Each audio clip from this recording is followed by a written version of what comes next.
വൈലോപ്പിള്ളി ശ്രീധരൻ മേനോന്റെ ചന്ദ്രന്റെ ചിരി എന്ന കവിതയിൽ നിന്നെടുത്ത ഏതാനും വരികളാണ് ഞാനിവിടെ ഉദ്ധരിക്കുന്നത്.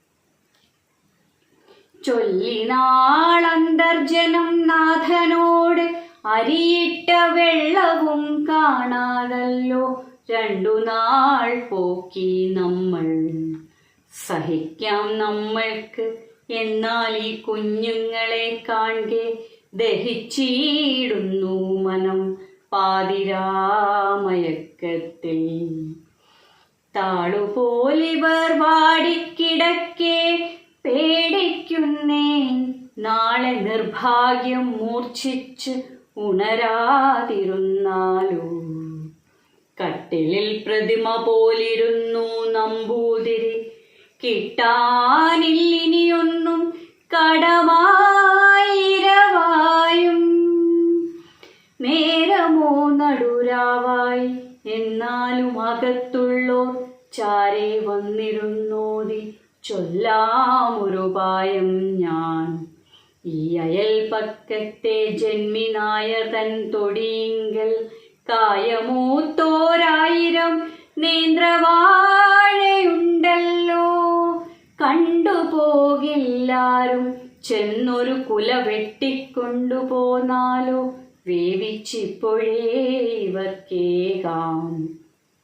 പ്രാണരക്ഷണത്തിനായി തിരി കവർന്നീടിൽ പാപമില്ലതിലെന്നു ചൊൽവിയിലെ പുരാണങ്ങൾ. എന്തോതി മോഷ്ടിപ്പാനോ ഞാനതു ശീലിച്ചിട്ടില്ലെന്നോരോന്നുരച്ചാലും പലതും നിരൂപിച്ചും. ഓമലാളുടെ കണ്ണീർ കണ്ടും ആ പിഴുതിട്ട താമരമൊട്ടിന്മട്ടാം തൈമുഖങ്ങളെ പാർത്തും നെടുവീർപ്പോടാ ശുദ്ധൻ വെട്ടുകത്തിയുമായി പോയിട്ടൊടുവിൽ പുറപ്പെട്ടാൻ ഒഴുകും നിലാവൂടെ. വെട്ടുകത്തിയുമായി പോകിലും ഗൃഹനാഥൻ ഒട്ടിടയ്ക്കതേ മട്ടിൽ തിരിച്ചെത്തിയതെന്തേ. കിട്ടിയോ കോലായിൽ ചെന്നാരാഞ്ഞിതന്തർജനം, വെട്ടിയോ നേന്ത്രക്കുല പറയാം എന്നാൻ വിപ്രൻ.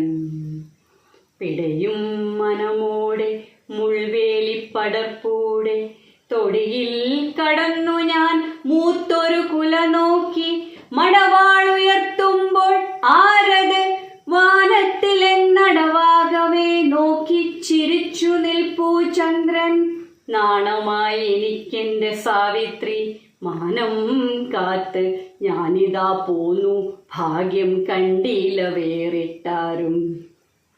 ചന്ദ്രനോ ചിരിച്ചെന്നോ ഹസിച്ചാൾ കുടുംബിനി. ചന്ദ്രൻ എന്നാൽ ഈ പിള്ളേർക്ക് അമൃതം വിളമ്പട്ടെ.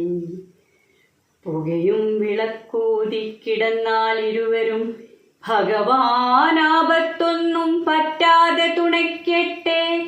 ചിന്തകളടങ്ങവേ ചേതസ്സിനടിത്തട്ടിൽ പൊന്തിയ കിനാവിലോ കേട്ടിതാ സാധുദ്വിജൻ. ജന്നലിലാരോ തന്നെ വിളിപ്പൂ തിടുക്കമായി ഗണ്യമാക്കിയില്ലതാ പിന്നെയും വിളിക്കുന്നു.